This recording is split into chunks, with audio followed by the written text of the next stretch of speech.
ఒక కొత్త పద్ధతి మారింది.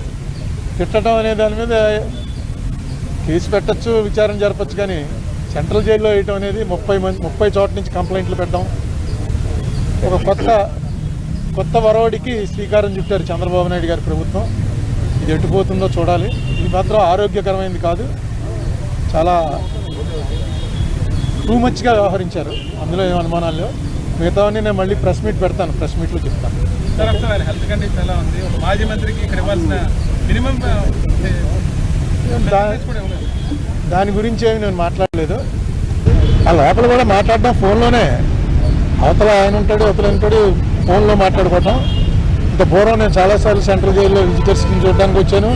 నేను సెంట్రల్ జైల్లో రిమాండ్లో ఉన్నాను. కానీ ఈ కండిషన్స్ అన్నీ మారుతూ వచ్చాయి కదా. ఇప్పుడున్న దాంట్లో పెద్ద ఎక్కువగా మాట్లాడుకోవడానికి అవకాశం లేదు. ఫోన్లోనే అటే ఫోన్లో ఆయన మాట్లాడుతున్నాడు, ఇటే ఫోన్లో మనం మాట్లాడాలి. ఆయన ఏమీ కంప్లైంట్, నాతో అయితే ఏం కంప్లైంట్ చెప్పలేదు. బాగానే ఉన్నాడు, ఆరోగ్యంగా ఉన్నాడు, నవ్వుతూ హ్యాపీగా ఉన్నాడు ప్రతిదీ. ఎందుకంటే అతను కూడా లాయర్ కదా, అతనికి తెలుసు ఈ కేసులో పస ఎంత ఉందో. ఈ కేసు వల్ల వాళ్ళ పార్టీకి అతనికి వ్యక్తిగతంగా కూడా చాలా బెనిఫిట్ జరిగిందని అనుకుంటున్నాను నేను.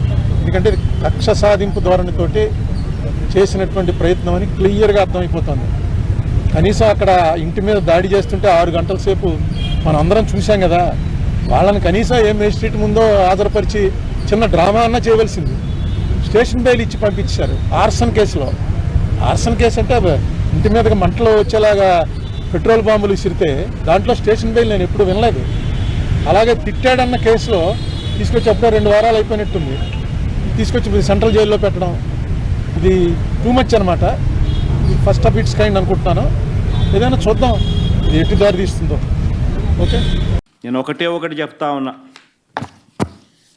మీ ఇష్టానుసారంగా మీ ఇష్టం వచ్చినట్టుగా ఇదే మాదిరిగా మీ వ్యవహార శైలి ఉంటే ఎల్లకాలం ఇదే ప్రభుత్వం ఉండదు. నేను మళ్ళీ చెప్తా ఉన్నాను, ప్రతి పోలీస్ ఆఫీసర్కి కూడా చెప్తా ఉన్నా, న్యాయాన్ని గౌరవించండి, ధర్మాన్ని కాపాడండి. అంతేగాని ఈ మాదిరిగా వన్ సైడెడ్గా ఇల్లీగల్గా తప్పు చేస్తున్నారని తెలిసి కూడా తప్పు చేసే కార్యక్రమం మీరు చేస్తే మాత్రం మేము చూస్తూ ఊరుకోము అని మాత్రం ఖచ్చితంగా చెప్తా ఉన్నాం. ప్రతి పోలీస్ ఆఫీసర్ మీద కూడా ప్రైవేట్ కంప్లైంట్స్ ఫైల్ చేస్తాం. ప్రతి పోలీస్ ఆఫీసర్ మీద ఎవరైతే తప్పులు చేస్తూ ఉన్నారో private complaints will be launched. ప్రతి బాధితుడు ప్రైవేట్ కంప్లైంట్ ఫైల్ చేస్తారు. వాళ్ళ తరపున అవసరమైతే లీగల్ ఎయిడ్ అఫీషియల్గా వైఎస్ఆర్సీపీ దగ్గరుండి ఇచ్చి కూడా సపోర్ట్ చేస్తుంది. అదొకటే కాదు, ఎల్లకాలం వీళ్ళ ప్రభుత్వం ఉండదు. గిమిలి అని అంటున్నారు, అధికారం కూడా తొందరగా కూడా పోవచ్చు, లేకపోయినా ఉండేది ఇక 4 ఏళ్ళే. దాని తర్వాత మళ్ళీ మా ప్రభుత్వం వస్తుంది. మీరు చేసిన ఇల్లీగల్ యాక్టివిటీస్ని దగ్గరుండి బయటికి తీస్తాం. ఏదో రిటైర్డ్ అయిపోయి వెళ్ళిపోతారు అనుకుంటున్నారేమో, రిటైర్డ్ అయిపోయినా పిలిపిస్తాం. లేకపోతే తిరుపతిలో ఆయన సుబ్బరాయుడు ఉన్నాడు, చంద్రబాబు నాయుడు తెలంగాణ నుంచి తెచ్చుకున్నాడు డెప్యుటేషన్ మీద. ఆయన ఏదో డెప్యుటేషన్కి మళ్ళీ తెలంగాణ వెళ్ళిపోతాను అనుకుంటున్నాడేమో, తెలంగాణ నుంచి మళ్ళీ పిలిపిస్తాం. 7 సముద్రాల అవతలున్నా కూడా పిలిపిస్తాం.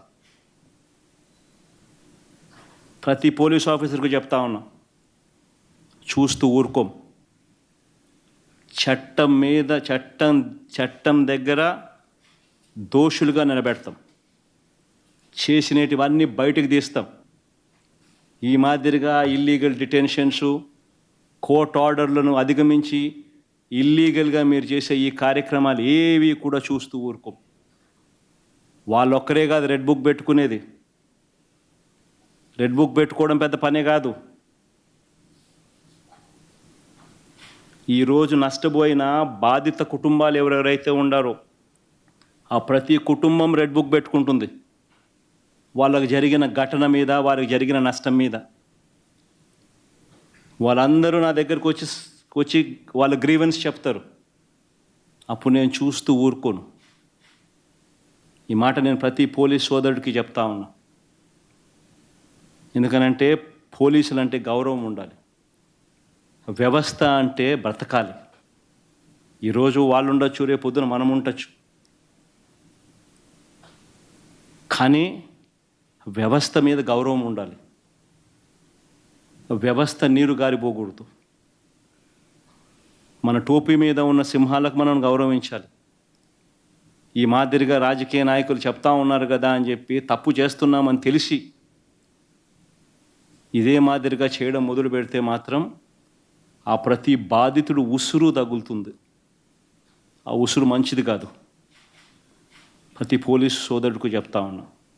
మరీ ముఖ్యంగా తప్పులు చేయడానికి ఒత్తిడి తీసుకొస్తా ఉన్న ప్రతి పోలీస్ సోదరుడికి ఇంకా ఎక్కువగా కూడా చెప్తా ఉన్నా, దయచేసి ఇటువంటి తప్పులు చేయొద్దండి అని.